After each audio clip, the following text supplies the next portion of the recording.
아브라함의 아들 이삭의 족보는 이러하니라. 아브라함이 이삭을 낳았고 이삭은 40세의 리브가를 맞이하여 아내를 삼았으니 리브가는 밧단 아람의 아람 족속 중 부두엘의 딸이요 아람 족속 중 라반의 누이였더라. 이삭이 그의 아내가 임신하지 못하였으므로 그를 위하여 여호와께 간구하매 여호와께서 그의 간구를 들으셨으므로 그의 아내 리브가가 임신하였더니 그 아들들이 그의 태 속에서 서로 싸우는지라. 그가 이르되 이럴 경우에는 내가 어찌할꼬 하고 가서 여호와께 묻자온데 여호와께서 그에게 이르시되 두 국민이 내 태중에 있구나. 두 민족이 내 복중에서부터 나누이리라. 이 족속이 저 족속보다 강하겠고 큰 자가 어린 자를 섬기리라 하셨더라. 그 해산 기한이 찬즉 태에 쌍둥이가 있었는데 먼저 나온 자는 붉고 전신이 털옷 같아서 이름을 에서라 하였고 후에 나온 아우는 손으로 에서의 발꿈치를 잡았으므로 그 이름을 야곱이라 하였으며 리브가가 그들을 낳을 때에 이삭이 60세였더라. 그 아이들이 장성함에 에서는 익숙한 사냥꾼이었으므로 들사람이 되고 야곱은 조용한 사람이었으므로 장막에 거주하니 이삭은 에서가 사냥한 고기를 좋아하므로 그를 사랑하고 리브가는 야곱을 사랑하였더라.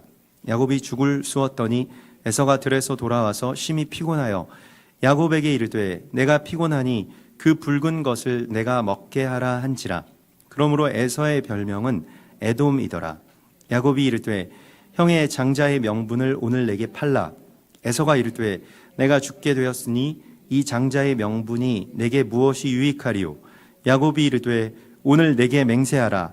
에서가 맹세하고 장자의 명분을 야곱에게 판지라. 야곱이 떡과 팥죽을 에서에게 주매 에서가 먹으며 마시고 일어나 갔으니 에서가 장자의 명분을 가볍게 여김이었더라. 아브라함 때에 첫 흉년이 들었더니 그 땅에 또 흉년이 들매 이삭이 그랄로 가서 블레셋 왕 아비멜렉에게 이르렀더니 여호와께서 이삭에게 나타나 이르시되 애굽으로 내려가지 말고 내가 네게 지시하는 땅에 거주하라. 이 땅에 거류하면 내가 너와 함께 있어 내게 복을 주고 내가 이 모든 땅을 너와 네 자손에게 주리라. 내가 내 아버지 아브라함에게 맹세한 것을 이루어 네 자손을 하늘의 별과 같이 번성하게 하며 이 모든 땅을 네 자손에게 주리니 내 자손으로 말미암아 천하 만민이 복을 받으리라. 이는 아브라함이 내 말을 순종하고 내 명령과 내 계명과 내 율례와 내 법도를 지켰음이라 하시니라. 아멘.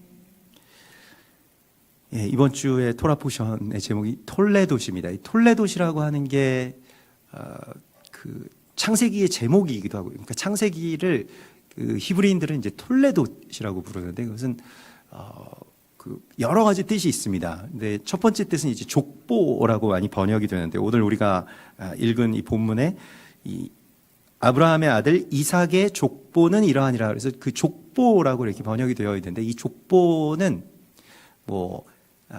그 누가복음에서는 그 세계라고 번역이 되기도 하고요. 이 세계라고 하는 것은 뭐 전 세계 이런 뜻이 아니라 이 세대의 어떤 계승을 의미합니다. 그래서 그 세계라고 이렇게 말할 때는 세대와 세대가 어떻게 합력하여서 이제까지 그렇게 세대와 세대가 같이 연합해서 그리스도 예수와를 잉태하고 해산하였는가라고 하는 것에 대한 이 족보가 마태복음과 누가복음에 있죠. 그러니까 이 톨레도시라고 하는 것은 어떤 그냥 단순한 족보가 아니라 세대와 세대가 맺는 어떤 한 열매에 대한 이야기이고, 사실은 이것이 창세기에서는 전체 토라에서도 또 전체 성경에서도 새로운 어떤 그 단계로 들어가는 문이 됩니다. 그러니까 어떤 문학적인 기술에서도 이러한 톨레도시 나오면 어떤 족보가 등장하게 되면 이제는 관점이 좀 시점이 옮겨지는구나. 하나님께서 또 어떤 새로운 일을 하시는구나라고 하는 것을 우리가 알아야 됩니다. 그래서 그렇게 시점이 이동되고 새로운 단계로 진입하게 될 때 하나님께서 사용하시는 방법이 무엇인지를 우리에게 보여주시는데 그것은 바로 이 세대와 세대가 연결되는 것입니다. 이것을 뭐 계승이라고 표현할 수 있을까요? 그런데 뭐 영어로는 그래서 이번 이 톨레도시라고 하는 말을 이렇게 족보라고, 이 뭐 족보는 뭐 게네올로지 뭐 이렇게 이야기를 하는데 그 족보라고 번역하지 않고 generations라고 이야기를 합니다. 그러니까 세대와 세대의 이야기라고 이렇게 번역을 하는데요. 아브라함이 이삭을 낳았죠. 그리고 이삭은 40세에 리브가랑 결혼을 합니다. 그리고 이삭에게 오랫동안 아이가 생기지 않습니다. 얼마 동안 생기지 않았냐면 20년 동안 생기지 않습니다. 그래서 이삭이 60세에 난 아들이 이 에서와 야곱입니다.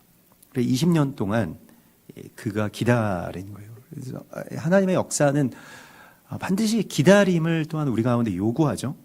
그래서 오랜 기다림, 또 그 기다림 끝에 어떤 갈망, 또 그러한 그 기다림이 왜 우리 가운데 중요한 것이냐면 우리가 갈망을 품는 것도 있고 또 우리가 준비되어야 될 것들이 있는 것이죠. 또 그리고 그냥 뭐 당연히 뭐 해가 지면 해가 다시 뜨고 뭐 그런 어떤 자연의 법칙처럼 결혼하면 아이를 낳고 뭐 이러한 그 일들이 무언가 이루어지고 있지 않다라고 하는 것이 이제 아브라함에게도 있었고요. 아브라함 100세까지 이제 기다렸죠. 또 이삭에게도 지금 있는 것입니다. 이삭은 좀 그 기간이 아브라함에 비해서는 짧긴 합니다만 20년이라는 시간이 그렇게 이 짧은 그런 횟수는 아닐 것입니다. 그래서 아브라함에게 있었던 이 일이 이삭에게도 사실은 그대로 일어나는 것을 보게 됩니다. 그러니까 세대에 계속 반복돼서 일어나는 어떤 일이 있어요. 우리도 이것을 좀 알아야 되는데 이 히브리적인 시간관이 계속 이게 그 원형이지만 그러니까 다시 회귀하는 것은 아니고 이 나선형으로 이렇게 이 어딘가를 향해서 계속 올라가고 있다라고 하는 것이죠. 그런데 반복되는 이야기 같은데 계속 그 세대에게 주시는 어떤 그러한 사명이랄지 아니면 그 세대에 나타나는 여러 가지 어떤 역경이랄지 기다림이랄지 이런 것들이 공통적으로 나타나는 것을 보게 됩니다. 그러니까 아브라함만 그것을 겪고 그냥 끝난 것이 아니고 이삭에게도 똑같이 나타난다는 것입니다. 아브라함은 좀 길었습니다만은 이삭은 아브라함이 겪고 난 그 다음 단계이기 때문에 조금 짧기도 하면서 또 이삭의 어떤 이 생애와 삶은 사실 모리아산에서 다 거의 대부분 다 완성된 것입니다. 그러니까 이삭은 모리아산에서 자기 자신을 아브라함이 그를 묶었을 때 그가 순종한 것을 통해서 그가 자기 자신을 사실 그냥 묶인 것을 통해서 이삭이 훨씬 더 아브라함보다 힘이 셌죠. 근데 자기 힘으로 아버지를 제압하고 거기서 내려온 것이 아니라 거기서 함께 합력하여서 하나님 앞에 그 산 제물로 자기 자신을 드린 이후에 이삭은 거의 완성형의 삶을 살아갑니다. 그래서 그렇게 크게 뭐 훈련이 되거나 그럴 필요는 없지만은 그러나 리브가의 이 출산하지 못하는 것을 보면서 이 이삭이 하나님께 간구합니다. 그래서 여기서 하나님께 이삭이 간구함에 21절에 나와 있죠. 그래서 이것이 사실 중보인데요. 그리스도 예수께서 교회를 위해서 하시는 중보이기도 하고요. 교회가 해산하지 못하는 것에 대해서 그의 신부가 해산하지 못하는 것에 대한 어떤 신랑의 간구가 여기에 나와 있습니다. 그래서 특별히 이 간구라고 하는 말이 아타르라고 해서 이것은 중재한다라고 하는 뜻을 갖고 있고요. 이게 중보와 간구, 이 중재 이게 다 같은 말인데 기도의 아주 기본적인 이야기입니다. 그래서 보통 이 아타르라고 하는 것은 향을 피운다라고 하는 그런 뜻이고요. 우리가 향연하면 이제 하나님 앞에 올라가는 그 향연이 기도라고 하는 것인데 그것이 왜 중재가 되냐면 그 향을 피우는 이유가 있습니다. 그냥 향을 맡으면 우리 제사 지낼 때처럼 무슨 귀신들이 좋아해서 그 향을 피우는 게 아닙니다. 제단에서 향을 피우는 이유는 허물을 가리기 위해서 향을 피우는 거예요. 그 향 자체가 그 향연이 연기가 될 때 그 앞에 있는 사람의 허물이 거룩하신 하나님의 눈 앞에서 가리워진다는 것입니다. 이게 기도입니다. 기도의 능력이라고 하는 것이 엄청나게 대단한 것이죠. 그래서 그 죄를 무효화시키는 그 능력이 기도에 있는 거예요. 그걸 그냥 가려버립니다. 기도가요. 그래서 이것이 이제 중보, 아타르, 오늘 이 간구라고 이 번역되어 있는 이 이야기입니다.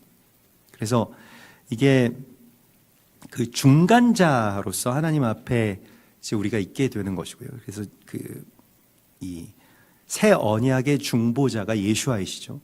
예수아께서 교회를 위해서 무엇을 중보하시는가라고 하는 것을 이 안에서 우리가 보게 되는데, 우리의 잉태를 위한 기도를 하시고 있는 것입니다. 로마서 8장 26절에서는 성령이 말할 수 없는 탄식으로 우리를 위하여 친히 간구하신다라고 나와 있죠. 그래서 교회를 위한 주님의 간구, 교회의 해산을 위한 주님의 간구가 여기에 있습니다. 그래서 주님께서 우리를 위해서 기도하시고요. 또한 우리도 이와 같은 기도, 이 해산을 위한 기도를 하나님 앞에 드려야 하는 것이죠. 그 기도가 나오려면 거기에 대한 어떤 갈망이 먼저 있어야 되고요. 우리가 해산해야 되는구나. 그런데 해산을 못하고 있구나라고 하는 것에 대한 어떤 탄식이 있어야 되겠죠. 그냥 이대로도 다 좋습니다. 이렇게 살아가는 게 우리도 속이 편합니다. 이렇게 생각하는 것이 아니라 하나님께서 주신 이 부르심 또 사명에 대해서 주님, 제가 이것을 갈망합니다 라고 하는 그 갈망을 하나님께서 우리 가운데 요구하십니다. 그러니까 우리가 갈망하는 것을 요구하신다는 겁니다. 그리고 또한 신부의 준비가 필요하겠죠. 사실 이 23절에서 보면 여호와께서 그에게 이르시되 두 국민이 내 태중에 있구나 이렇게 하는데, 그 전에 22절에 보면 그 아들들이 뱃속에서부터 서로 싸우기 시작합니다. 쌍둥이가 임신이 되고 그의 태에서 서로 싸우기 시작하죠. 그래서 뱃속에서부터 싸우는 이 형제의 이야기가 이제 시작됩니다. 이번 주에 이 톨레도의 이야기가 바로 이것입니다. 그래서 우리가 이게 무슨 족보냐 이렇게 생각을 하겠습니다만, 그 앞에 짧게 족보가 나와 있으니까 그냥 족보다 이렇게 그 이름을 붙여놓은 것이 아니고 그 제목과 많은 연관성이 있습니다. 그래서 뱃속에서 한 배에서 서로 싸우는 두 형제의 이야기가 이번 주의 이야기 속에서 펼쳐지게 됩니다. 먼저 이것이 사실은 우리 모든 이 성경의 역사뿐만이 아니라 우리의 삶과 나라와 전 세계와 역사를 통틀어서 계속 이 세대와 세대에서 계속해서 일어나고 반복되는 어떤 주제 가운데 하나입니다. 이 주제를 여러분들도 계속 만나시게 되는데요. 우리가 한번 생각을 해봅시다. 왜 하나님께서 이 이삭의 기도를 들으시고 리브가의 뱃속에 두 아이를 넣으셨을까라고 하는 것이죠. 그냥 한 아이만 주시면 정리가 이제 잘 될 텐데 왜 두 아이를 넣으셔서 이런 문제를 계속 만드실까? 그렇지 그리고 두 아이가 또 그냥 서로 성격이 좋아서 서로 화목했으면 좋겠는데 막 서로 싸우고 막 발목을 붙잡고 나중에도 계속 서로 죽이려고 하고 이런 일들이 있잖아요. 왜 이럴까라고 하는 것을 여러분 어떻게 생각하십니까? 이것이 이제 이 톨레도에 계속 반복돼서 일어나는 어떤 세대와 세대의 이야기이고, 이 과제를 해결하지 못하면 하나님의 나라의 유업을 제대로 이어받을 수가 없게 되죠. 이삭과 이스마엘의 이야기는 그러니까 이 앞전 세대, 그러니까 이삭도 이스마엘이라고 하는 어떤 그 대결 구도가 있죠. 아브라함과 사라가 이스마엘을 그 하갈과 함께 그의 어머니 하갈과 함께 쫓아내는 장면을 우리 지난주에 보았습니다. 근데 결과적으로는 어떻게 됐습니까? 아브라함의 이 죽음을 통해서 이삭과 이스마엘이 같이 서 있는 장면을 우리가 지난주에 보았습니다. 그 아브라함의 장래에 이스마엘이 들어오죠. 그래서 같이 성경은 아주 담대하게 두 아들들이 그 앞에 섰더라 이렇게 기록하고 있습니다. 그래서 한 세 사람에 대한 그런 소망을 주시는데 이제는 그 다음 세대의 이야기죠. 이 야곱과 형 에서의 다툼과 또 화해의 이야기가 펼쳐지게 됩니다. 하나님께서는 계속해서 아주 집요하게 이 이야기를 우리에게 과제로 주십니다. 그러니까 가인과 아벨로부터 시작해서 아브라함과 롯의 이야기가 있죠. 아브라함과 롯 사실 서로 이 롯이 그 재산을 다 가지고 자기는 가겠다 이런 것 아닙니까? 그 다 아브라함 때문에 얻은 재산인데, 그런데 이 롯을 자기가 가장 좋아하는 땅으로 보내주고 또 그가 포로로 끌려갔을 때 그를 목숨을 걸고 가서 구해내는 아브라함의 이야기를 우리가 보죠. 이삭과 이스마엘의 이야기를 우리가 좀 전에 나누었던 것과 같이 보고요. 야곱과 에서의 이야기가 있고 또 성경에 여러 이런 이야기가 있습니다. 또 요나와 니느웨의 이야기도 있죠. 예수아와 그를 죽이려고 하는 그 정통 유대인들에 이르기까지 계속해서 형제의 반목, 또 참된 사랑과 또 그것으로 인한 연합을 이루어야 되는 이 한 세 사람의 과제를 계속 우리 가운데 보여주십니다. 그래서 누가복음 11장 51절에서 너희가 아벨의 피로부터 제단과 성전 사이에서 죽임을 당한 사가랴의 피까지 다 담당할 것이다.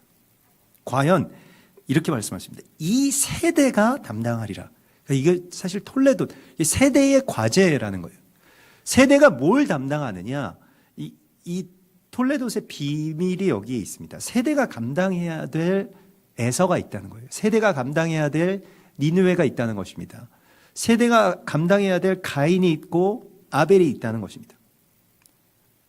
이 과제를 하나님 계속 집요하게 한 세대와 세대에게 계속해서 주십니다. 이게 해결이 돼야지만이 그 참된 해산이 이제 완성되는 것이 성취되는 것이죠. 그래서 요나가 그러잖아요. 하나님 앞에 하나님이 네가 이런 것에 대해서 어떻게 성내는 것이 어떻게 가능하냐. 내가 여기에 대해서 그 성내는 것이 마땅합니다라고 하면서 하나님께 굉장히 그 화를 내고 이 자기에게 그늘이 되었던 어떤 이 큰 나무 잎사귀가 이 말라서 사라진 것에 대해서 하나님께 굉장히 막 분노하죠. 하나님께서도 요나에게 이런 말씀을 하시죠. 네가 이 박넝쿨이 없어진 것을 보고도 화를 내었거늘 그것이 네가 마땅하다라고 생각을 하는 것처럼 나는 이 니느웨 사람들을 사랑한다. 사실 말도 안 되는 이야기라고 그 요나가 생각할 수 있었던 것은 니느웨는 그냥 악당입니다. 성경에서 그냥 악당이에요. 그냥 악한 사람들이고 그냥 뭐 요즘에 여러분들이 악하다고 생각하는 그 수많은 악한들보다 훨씬 더 악한 사람들이 니느웨 사람들입니다. 이스라엘은 원수예요. 이스라엘을 실제로 멸망시킨 장본 국가이고요. 니느웨의 왕들과 그의 군대들은 그냥 적그리스도와 마귀들입니다. 근데 거기 가서 복음을 전하라는 거예요. 그 사람들을 회개시키라는 거예요. 그 사람들을 하나님께서 구원하실 계획이 있다는 겁니다. 우리가 생각할 때는 요나가 그런 명령을 받았으면 왜 못해 하시겠습니다만 그게 여러분 자신의 일이 된다고 생각해 보십시오. 그러면 정말로 또 다른 이야기가 됩니다. 정말 내가 분노하고 있는 가장 의로운 분노에 대해서 생각해 보십시오. 예수아를 죽이려고 했던 바리새인들이 예수아에 대해서 가졌던 생각은 그냥 질투와 그냥 악한 생각이 아니었습니다. 자기들 나름으로는 최고의 의를 세우는 일이었다는 것입니다.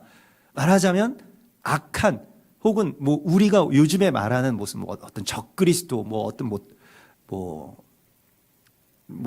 아무튼 그러한 어떤 증오의 대상을 죽이는 바로 그 일이 자기들에게는 의로운 일이라고 생각했다는 것입니다. 그런데 이 세대가 그 피에 대해서 담당할 것이다. 감당해야 된다라고 말씀을 하십니다. 글쎄, 의로운 분노, 의로운 살기 이런 것에 대해서 세상은 그런 이야기들을 하는 모양입니다만은 성경은 거기에 대해서 인정하지 않습니다. 참된 의는 자기의 죽음을 통해서 십자가를 통해서만 이루어지는 것인데 만약에 타인을 죽이고 그에 대한 분노와 증오로 그를 처단했다, 죽였다, 없앴다, 몰아냈다, 청산했다 이렇게 되면 의와 새로운 하나님의 나라가 세워지는가? 그렇게 되는 역사가 성경에서 없습니다. 가장 큰 불의가 됩니다. 그러니까 우리가 이번 주에 톨레도에서 이 세대에게 주시는 하나님의 말씀 가운데서 세대가 뭘 감당해야 되는지를 하나님 보여주시는데요. 사실은 가장 어려운 일이죠. 세대의 마지막 과제가 무엇이냐면 원수사랑이거든요. 근데 원수를 내가 선택할 수 있는 건가요? 그러니까 내가 이 원수는 내가 좀 정말 너무 싫어해가지고 이 원수 말고 다른 원수를 좀 주십시오. 그 원수 정도면 내가 사랑할 수 있겠습니다. 그렇게 되지 않는 거예요. 원수라고 하는 것을 계속 우리 앞에 가져오시면서 뱃속에서부터 싸우는 이 시작점에서부터 계속 싸워왔던 가인과 아벨의 이야기, 에서와 야곱의 이야기, 예수아와 이스라엘 사람들의 이야기, 또 우리와 우리의 이야기, 세대와 세대가 됐든 지역과 지역이 됐든 이스라엘과 교회가 됐든 계속해서 서로를 죽이는 것이 하나님의 의를 이루는 것이라고 생각한 바로 그 불의에 대해서 우리가 깨닫지 못한다라고 한다면 그리스도 예수와의 그 날들을 참된 해산이 우리 가운데 이루어지지 않는다는 것이죠. 참된 해산, 우리가 해산해야 되는 그 아들이 있는데 그것은 예수와의 성품이 우리 가운데 들어와야 되는 것이죠. 그래서 주께서 우리 가운데 말씀하시는 것이 두 아들이 이렇게 한 뱃속에서 싸운다라고 하는 이 이야기의 구조를 우리가 알고 있어야 됩니다. 솔로몬의 유명한 재판 여러분 이야기 다 아실 것입니다. 거짓 어미는 어떻게 합니까? 아이를 그냥 반으로 나누자. 아이를 반으로 나누는 것이 공평하다. 이렇게 분리시켜가지고 둘이 나누어 갖자. 이거잖아요. 근데 진짜 엄마는 어떻게 합니까? 아이를 반으로 나누어서는 안 됩니다. 이 아이를 살려야 됩니다. 라고 이렇게 이야기를 하죠. 그 반쪽도 자기 아이라는 거예요. 이게 참된 어미의 탄식이죠. 오늘 22절에 보면 그 아이들이 서로 내 한 뱃속에서 두 아이가 싸운다는 거예요. 이 관점을 교회가 회복해야 됩니다. 그래서 이때 어떻게 합니까? 그가 이르되 이럴 경우에는 내가 어찌할꼬? 리브가의 이 질문은 굉장히 깊이가 있습니다. 그냥 어떡하지? 이것이 아니라 여기서 내가 어찌할꼬라고 하는 말이 람마라고 하는데 이 람마는 나는 그러면 여기에 대하여서 무슨 일을 해야 되는가라고 하는 것입니다. 그러니까 너 어떡하지? 이것이 아니라 나는 여기에서 어떤 일을 해야 됩니까? 그러니까 무엇을 해야 하는가라고 그렇게 묻고 있습니다. 사실 이제 질문이 이게 좋은 질문이 좋은 답을 얻어낼 수가 있게 되죠. 질문이 잘못되면 참된 답을 얻지 못하는 경우가 굉장히 많이 있습니다.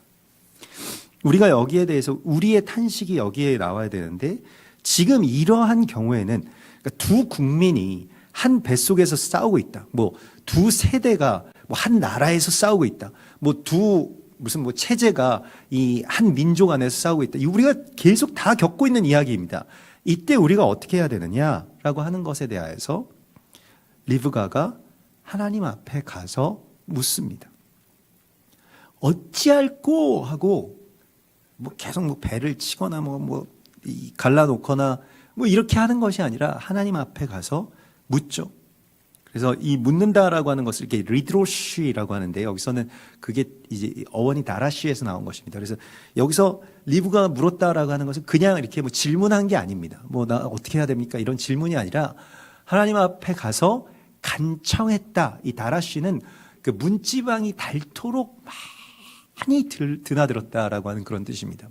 이게 뭐 영어로도 질문을 그냥 뭐 어떤 정보를 검색하는 이야기가 아니라, 이 asking이라고 하는 것은 뭔가를 이렇게 구하는 갈망도 있잖아요. 그것과 마찬가지로 지금 여기서 리브가는 간청했다, 이렇게 이야기를 하는 것이 맞겠습니다. 하나님께 간구하는 그 기도는 그냥 나 뭐 어떻게 해야 하는 게 더 좋은지 어떤 팁을 얻는, 정보를 얻는 그런 검색창의 검색과 다른 이야기입니다. 정말로 간절하게 리브가가 이 두 아이를 위해서 구했다는 거예요. 간구했다는 것입니다. 누가복음 18장에서 이런 말씀이 있죠. 이 과부가 나를 번거롭게 하니 내가 그 원한을 풀어주리라. 그렇지 않으면 늘 와서 나를 괴롭게 하리라. 이렇게 말씀을 하시죠. 그래서 주께서 이르시되 내가 너희에게 이르노니 속히 그 원한을 풀어주시리라. 왜 그 원한을 풀어주실까요? 간구했기 때문에, 정말로 간절하게 간구했기 때문에. 그러나 인자가 올 때에 세상에서 이 믿음을 보겠느냐라고 말씀을 하시죠. 믿음이라고 하는 것, 이 어미의 간구, 신부의 간구, 교회의 간구에 대해서 다시 우리 가운데 말씀하시고 있습니다. 주님 앞에 우리가 해야 될 간구가 여기에 있죠. 우리가 정말로 간절하게 구해야 되는 것이 이 어머니의 기도입니다. 여기에는 이미 전제가 되어 있는 것이 죽이지 않겠다. 그러니까 어머니가 아들을 죽이지 않잖아요. 아들을 살리는 것이잖아요. 그러니까 죽이지 않겠다라고 하는 전제가 있죠. 그래서 뭐 죽여서 나눠서 해결하지 않겠다라고 하는 전제가 있습니다.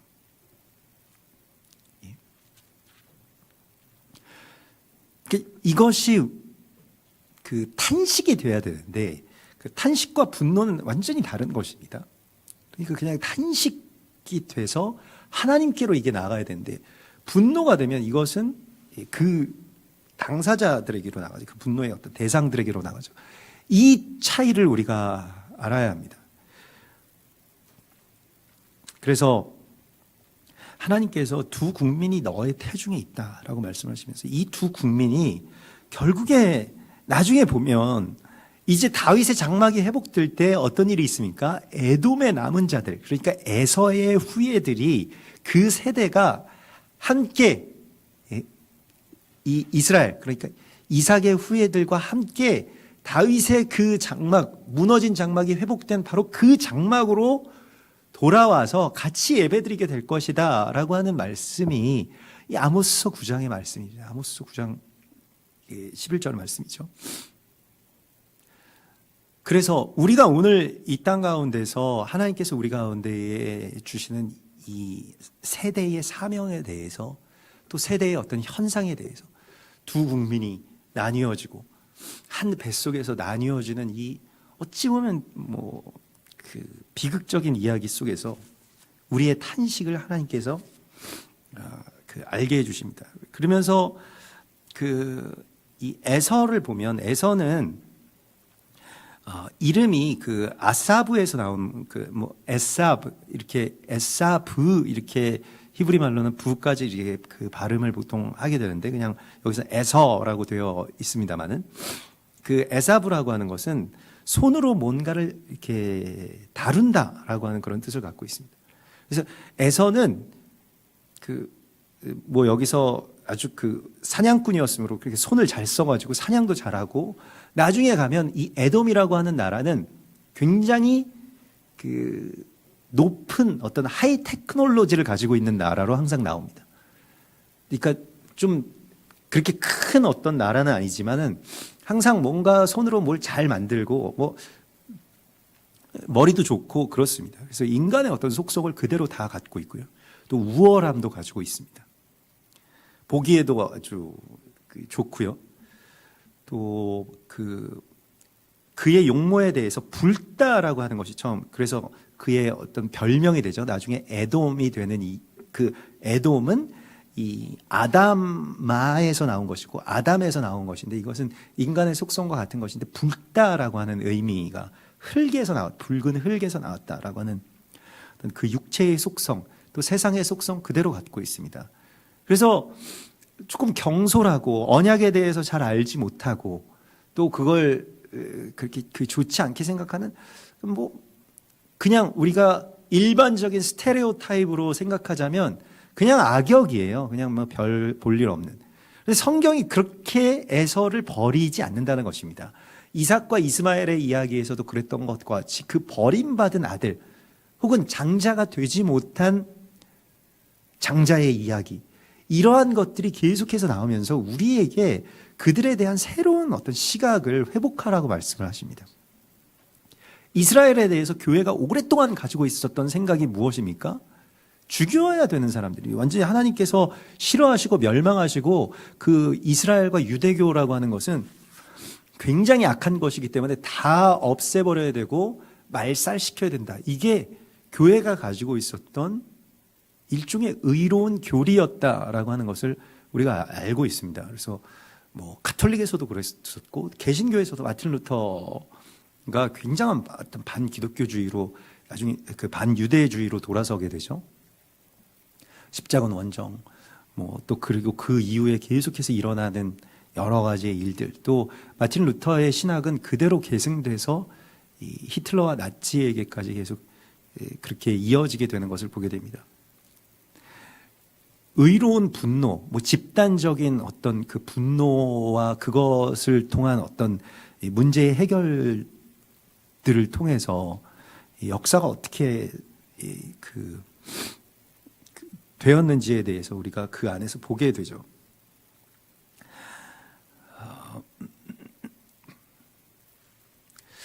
그리고 에서를 보면 그 장자의 유업을 원래 에서가 받았어야 되는데 이게 초태성인데, 이 장자의 명분이 내게 무엇이 유익하리요? 내가 이제 죽게 되었는데, 이제 좀 실용주의자인데 사실 어떻게 보면 명분이 뭐가 중요하냐 이렇게 이야기를 하는데, 장자의 명분이 장자 그래서 팥죽을 이 형 에서에게 주고 이걸 명분을 팔라고 하는 그 야곱과 에서가 극명하게 갈리죠. 야곱은 어떻게든 그 명분을 사모하고요. 에서는 명분이 뭐가 중요하냐, 갖고 있는 그 명분이기 때문에 그럴 수도 있겠습니다만, 이 장자의 명분 베코라라고 하는데 이게 초태생의 명분입니다. 근데 초태생의 명분은 무엇을 말하는 것이냐면, 내가 하나님 앞에 완전하게 드려졌다라고 하는 그 사명과 연결이 됩니다. 그래서 그 유월절의 이야기가 사람의 구원의 이야기임과 동시에 모든 초태생들을 내 아들로 받겠다라고 하는 하나님의 입양 선언과 같은 것이고요. 이걸 이제 우리가 구원이라고 이야기를 하는 것입니다. 그러니까 내가 초태생으로서 하나님 앞에 이제 바쳐졌다라고 하는 것이죠. 그게 우리의 삶의 명분입니다. 그러니까 살아야 되는 이유라는 거예요. 근데 명분이 없으면 뭘 위해서 삽니까? 바뀌는 거예요. 먹기 위해서 그냥 사는 겁니다. 사냥하기 위해서 사는 것이고요. 그것도 나름대로 재미가 있죠. 먹는 것도 얼마나 재밌습니까? 맛집 찾아다니고, 사냥도 여러분 안 해보셔서 그렇지, 여성분들 같은 경우는 별로 이렇게 좋아하시지 않겠습니다. 남자분들은 뭐 낚시, 사냥, 우리가 사냥 어떤 그런 할 만한 그 여건이 안 돼서 그렇지, 막상 하게 되면 안에 그런 본능들이 막 깨어납니다. 그래가지고 막 그렇게 얼마나 재밌는지 모르겠는데, 그냥 그런 걸 하기 위해서 살아가는데, 사실은 삶의 명분, 하나님이 우리를 부르신 그 참된 뜻을 잃어버리게 되는 거예요. 바뀌게 되는 것입니다. 나중에는 그것이 뒤바뀌게 되는 거예요. 주객이 전도된다라고 하는 그런 말이죠. 그래서 살기 위해서 먹어야 되는데 이제는 먹기 위해서 살게 되고요. 제가 이제 최근에 운동을 하다 보니까 운동하는 사람들이 그런 얘기를 하더라고요. 저는 정말로 이 군대 제대한 다음부터는 이런 차력 훈련, 운동 이런 걸 정말 하지 않고 오랫동안 한 30년 동안을 그렇게 지내왔는데 그러다 보니까 이제 몸이 굉장히 안 좋아져가지고 이제 운동을 이제 뭐 그 집 앞에 뭐 이런 그 기구들을 역기를 막 들고 이런 곳을 찾아가서 이제 역기를 드는데 그 처음에는 그 왜 이걸 이렇게 재미없는 일을 하나 이런 쇳덩어리를 계속 들고 내렸다가 되게 힘든데 돈 내고 사람들이 이걸 하는 게 왜 여기서 벌을 받나 군대에서 했던 일들을 여기서 왜 해야 되나 이런 생각이 들더라고요. 그래서 이게 하는 게 이해가 안 되는데 이제 그걸 하면서 막 이렇게 공부도 하고 저도 막 책도 찾아보고 자료들도 보고 막 그렇게 하면서 나중에 거기 그 매일 그 하여튼 어느 시간대나 가면 계시는 이 아저씨들이 있어요. 그 헬스장에 좀 미친 사람들이라고 이야기를 하는데 아무튼 그래서 이 배는 좀 나오셨지만 근육이 그걸 더 지배하고 있는 그런 분들이 계신데 그분들이 그런 얘기들을 하시더라고요. 그래서 이렇게 운동해서 이렇게 건강해지셨냐 뭐 이렇게 물어보면 뭐 당연한데 사실은 우리가 건강하기 위해서 운동을 하는 게 아니라 운동하기 위해서 건강한 거라고. 그래서 운동을 위해서 내가 건강해져야지 내가 건강을 위해서 운동을 하는 게 아니다. 이게 그 뒤바뀐 삶을 살고 계시더라고요. 그래서 잘못하다가는 정말로 나도 이렇게 뒤바뀔 수 있겠다. 그런데 잘 보면은 하다 보면은 거기에 또 재미가 있거든요. 이게 이 무거운 걸 드는 거에 묘한 어떤 그 재미가 있더라고요. 전혀 느끼지 못했던 어떤 그런 재미들이 그 안에 있는 걸 발견했는데 오늘 이 말씀 속에서 에서가 팥죽 한 그릇에 자기의 삶의 이유를 팔아 넘기는 것을 우리가 보게 되고요. 이 세대가 어떻게 악한 길로 또 점점 그 명분에서 그 사명에서 멀어지게 되는가를 우리에게 보여주십니다. 사실은 이 이삭과 뭐 야곱의 이야기가 물론 그 장자로 계속 연결되는 이야기지만 이 에서와 이 야곱의 어떤 이 비교 속에서 그 명분을 가볍게 여기는 에서의 이야기가 나중에 사울 왕과 다윗의 그 비교에도 그런 이야기들이 나오죠. 그 사울 왕은 명분보다는 실리를 추구하는 사람이었죠. 오늘날의 세상의 어떤 가치가 사실 명분 그렇게 중요하게 생각하지 않죠. 그냥 실제로 나에게 얼마나 유익하냐, 실제로 나에게 돈을 얼마나 많이 벌어주느냐, 뭐 이러한 것들이죠. 그런데 그것이 우리에게 있어서 우리가 정말로 붙들어야 될 것, 정말로 가치를 거기에 두어야 될 것이 무엇인지를 다시 한번 점검하라고 하나님께서 말씀을 하십니다. 또 이런 것도 있어요. 에서는 자기가 이미 다 장자잖아요. 갖고 있잖아요. 그러니까 그냥 자동으로 되는 줄 안다는 것입니다. 예전에 그 멸망하기 전에 이스라엘 백성들이 그랬습니다. 우리는 장자 나라고 하나님 우리 택하셨고 십계명도 받았고 제사도 잘 드리고 있고 자동으로 그냥 다 된다는 거예요. 그러면 이 명분에 대한 이 사명에 대한 갈망이 조금씩 사라지게 마련입니다. 우리도 이렇게 다 갖고 있는 것들 만약에 우리가 정말 이렇게 예배드리고 또 하나님의 소망을 품고 그렇게 나아가는 데 있어서 무언가 이 결핍이 없다면 야곱처럼요. 야곱은 자기가 그걸 갖고 있지 못하지만 사모하잖아요. 거기에서부터 참된 명분이 참된 사명이 우리 가운데 깃들이는 것을 우리가 보아야 됩니다. 그러니까 사명이라고 하는 것은 하나님이 그냥 우리에게 자동적으로 너는 그냥 기계적으로 너는 이걸 그냥 해라 이렇게 말씀하시는 것이 아니라 우리가 정말로 찾고 갈망하고 간구하고 그래서 결국에 만나게 되고 하나님의 갈망과 만나게 되는 바로 그 이야기가 명분 혹은 사명입니다. 하나님의 탄식 소리를 마침내 듣게 되는 거죠. 이사야서 6장에서도 보면 하나님께서 이사야를 부르셔가지고 이사야 너는 저 백성들에게 가라 이렇게 말씀하신 것이 아니잖아요. 누가 저들에게 갈고라고 하는 그 하나님의 탄식을 이사야가 성전의 그 임재 가운데서 듣게 되고 그리고 주님 제가 여기 있사오니 나를 보내시옵소서라고 갈망하게 되죠. 여기에서부터 사명을 찾게 되는 것입니다. 그래서 하나님이 정해놓으신 사명이 무엇일까? 내 인생은 어떻게 사는 것이 좋겠는가? 뭐 무슨 직업을 할까? 뭐 먹고 살까? 이러한 것들 다 내려놓고 하나님의 탄식 소리, 하나님 지금 어디를 향해서 탄식하고 계신가? 울고 계신가? 하나님의 가장 큰 아픔이 무엇인가? 라고 하는 것을 묻는 것으로부터 우리가 그 명분을 찾아가는 것입니다. 그래서 어떤 자기의 실제적인 것을 통해서 이 명분을 버리는 에서의 이야기와 자기의 결핍에도 불구하고 계속해서 그것을 붙들려고 하는 이 야곱의 이야기가 서로 비교되면서 우리 가운데에 보여지고 있습니다. 그리고 26장에 보면 또 흉년이 들었다. 그러니까 이게 바로 이 톨레도의 의미인데요. 그 세대가 아브라함 세대에 큰 흉년이 들어서 아브라함이 어떻게 했습니까? 애굽으로 도망갔죠. 근데 이삭의 때에도 그만한 큰 흉년이 일어났다는 거예요. 이건 사람이 살 수 없는 흉년을 말합니다. 완전히 정말로 초토화된 거예요. 이 가뭄으로 땅이 뭐 쩍쩍 갈라지고 뭐 먹을 게 완전히 다 떨어져 버리는 그런 시간에 돌입했다는 겁니다. 근데 이삭에게도 똑같이 이 일이 일어났는데 그때 이 아브라함 때와 다른 어떤 뭐 세대의 어떤 진보라고 할까요? 그런 일이 일어납니다. 그게 무엇이냐면 이삭이 하나님의 음성을 듣죠. 아브라함은 흉년이 들었을 때 하나님의 음성을 듣지 못하고 그냥 애굽으로 도망갑니다. 근데 이삭은 그때 또 하나님의 음성을 듣습니다. 이것이 굉장히 사실 중요한 것인데 우리가 뭐가 계속 부족할 때에는 그 부족이 우리의 하나님이 될 때가 있습니다. 그 결핍 자체가요. 그런데 그 하나님께서 나타나시는 또 하나님의 음성을 이삭이 듣죠. 그리고 애굽으로 내려가지 말고 내가 너에게 지시하는 땅에 거주하라.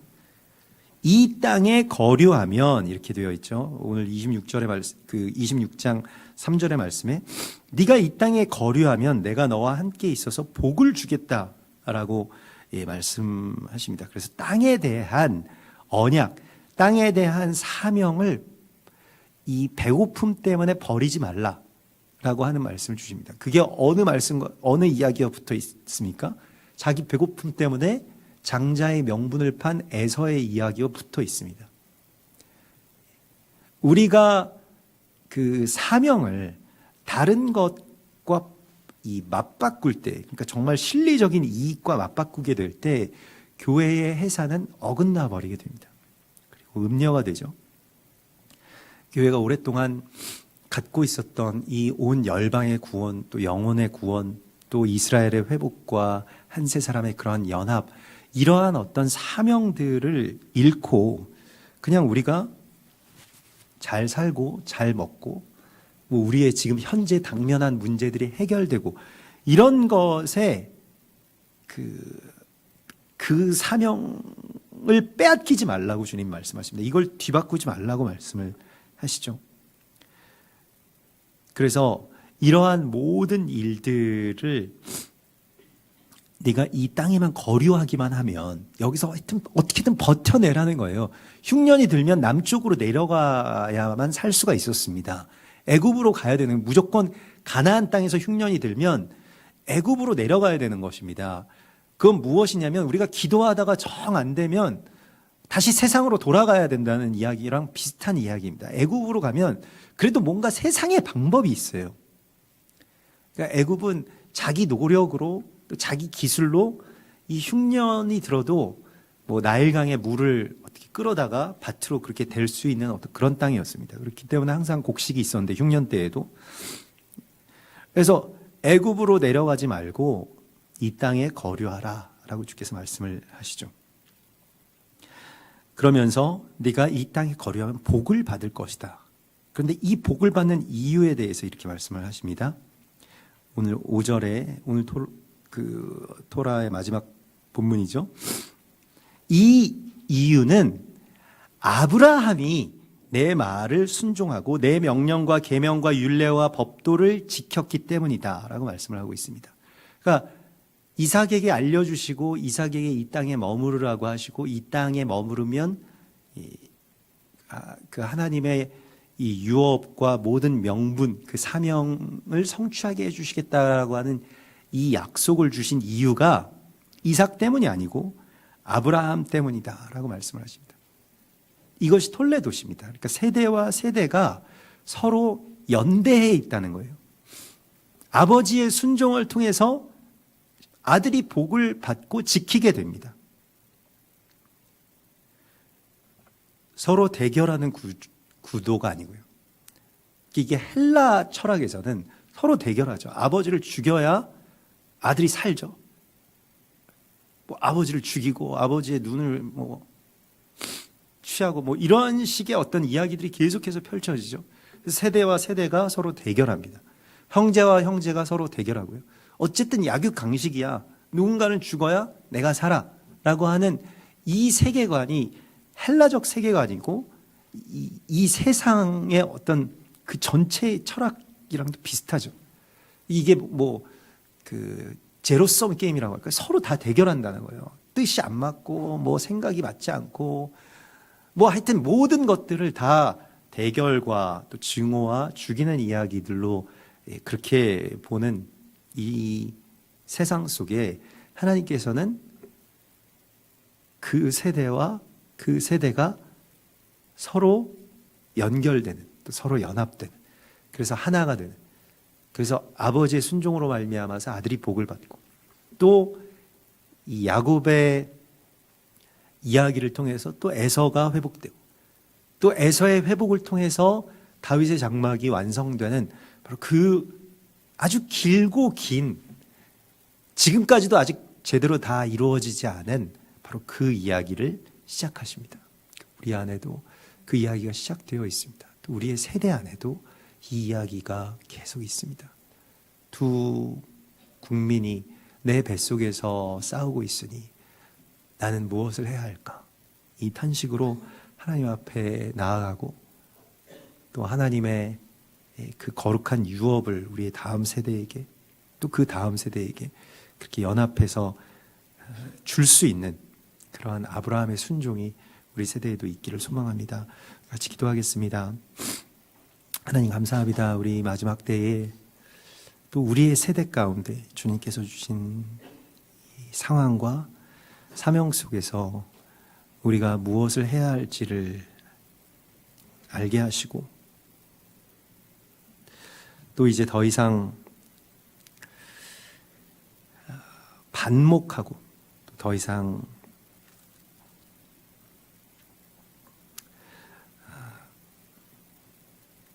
다투는 그러한 일들이 우리 안에서 일어나지 않게 하시고 살리고 또 세우는 이야기가 새롭게 우리 가운데 펼쳐질 수 있도록 인도하여 주시옵소서. 주님께서 우리 모두를 그와 같은 거룩한 해산의 도구로 부르시고 또 언약의 길로 인도해 주신 줄을 믿습니다. 주님, 이제는 우리 안에 그리스도 예수께서 사시게 하여 주시고 우리의 한 배에서 서로 싸우는 그러한 증오와 또 미움의 이야기들이 이제는 주님의 장막으로 돌아온 그 두 아들의 화해와 같은 아름다운 열매로 바뀔 수 있도록 인도하여 주시옵소서. 주님을 사랑하고 또 주님을 찬송합니다. 다시 오실 예수와 메시아 이름으로 감사하며 기도드리옵나이다. 아멘.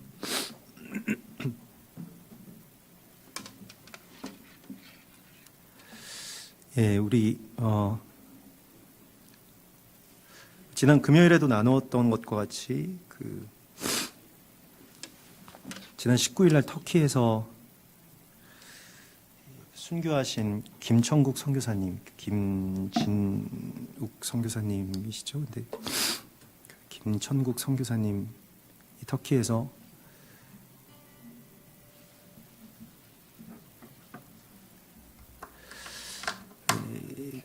순교하셨죠. 그래서 교회가 또 한국 교회가 많이 큰 복을 받은 줄을 우리가 압니다. 사진을 한번 보여드리면은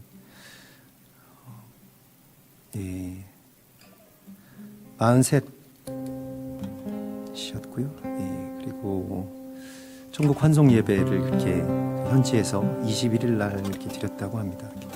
김천국 선교사님의 순교 환송 예배 얼마나 감사한, 이제 좀 슬프지만은 그러나 너무나도 감사한 그런 일이고요. 또 거기 그 오신 그 지역의 현지의 선교사님들이 우리는 이 일로 말미암아서 당신들에게 복음을 전하거나 또 이 땅에서 예수를 증거하는 일을 멈추지 않겠다라고 말하고, 우리도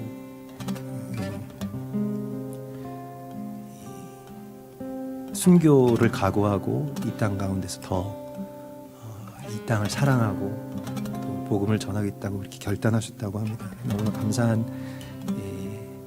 이야기죠. 남은 그 가족분들 계신데 그 아내분과 또 아들, 또 뱃속에 있는 아이 위해서 여러분 기도해 주시고, 또 신촌 아름다운 교회에서 파송하신 선교사님인데 또 교회의 슬픔 가운데 위로와 또 순교자의 유업이 소망으로 있게 될 것을 믿습니다. 또 우리도 이 유업을 그렇게 받게 될 것을 믿습니다. 우리 찬송하고 예배를 마치겠습니다. 성령이 오셨네, 우리 찬송하겠습니다. 허무한 시절 지날 때, 깊은 한숨 내쉴 때, 그런 풍경 보시며 단식하는 분 있네. 고와 같이 너희를 버려두지 않으리. 내가 너희와 영원히 함께하리라. 억눌린 자 갇힌 자, 억눌린 자 갇힌 자, 자유함이 없는 자, 피난처가 되시는 성령님 계시는, 주의 영이 계신 곳에 참 자유가 있다네. 진리의 영이신 성령이 오셨네. 성령이 오셨네. 성령이 오셨네. 내 주에 보내신 성령이 오셨네. 우리 인생 가운데 신이 찾아오셔서 그 나라 꿈꾸게 하시네. 성령이 오셨네. 성령이 오셨네. 내 주에 보내신 성령이 오셨네. 우리 인생 가운데 주님 찾아오셔서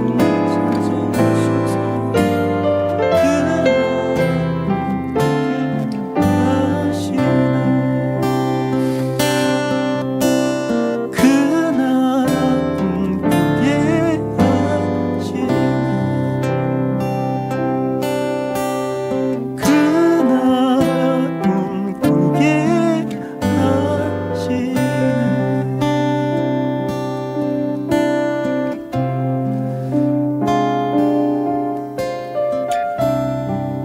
주님, 순교자의 피가 거룩한 생명의 씨앗이 되고 또 교회가 살아있는 증거임을 믿사오니, 한국 교회에 허락하여 주신 이 귀한 순교의 피가 터키와 무슬림들 안에서 부흥의 열매로 맺혀날 것을 믿습니다. 우리에게 그러한 날을 허락하시고 땅 끝에서 죽어가시는 그리스도 예수의 통로가 된 주님의 귀한 선교사님들과 또 그 가족들, 또 그 교회에 주님의 위로와 복을 더하여 주시고 하늘의 밀알이 땅에 떨어져 죽으면 많은 열매를 맺을 것이라고 약속하신 주님의 그 약속이 성취되는 그날을 이 세대와 또 이 다음 세대가 보게 하여 주시옵소서. 주님, 이 일들을 이루어 가실 주님을 기대하고 또 우리 안에 있는 모든 분노와 또 세상 것에게 빼앗겨서 뒤바꾸어 버린 하나님의 사명들 주님 다시 우리 안에서 회복되게 하시고 또 분노 대신 참된 사랑과 십자가의 죽음과 그리스도 예수의 피를 채우는 거룩한 교회의 사명이 감당될 수 있도록 인도하여 주시옵소서. 주님 기대하고 찬송하오며 이제는 우리 주 예수 그리스도의 구속의 은혜와 아버지 하나님의 크신 사랑하심과 성령님의 교통하심이 주께서 사랑하시고 또 신부 삼으신 교회와 성도들 위해 그리고 이 나라와 민족 또 땅끝에서 주님의 거룩한 나라를 위해서 유업을 이은 선교사님들과 또 그 가정과 교회 위에 이제로부터 영원까지 함께 계실지어다. 아멘.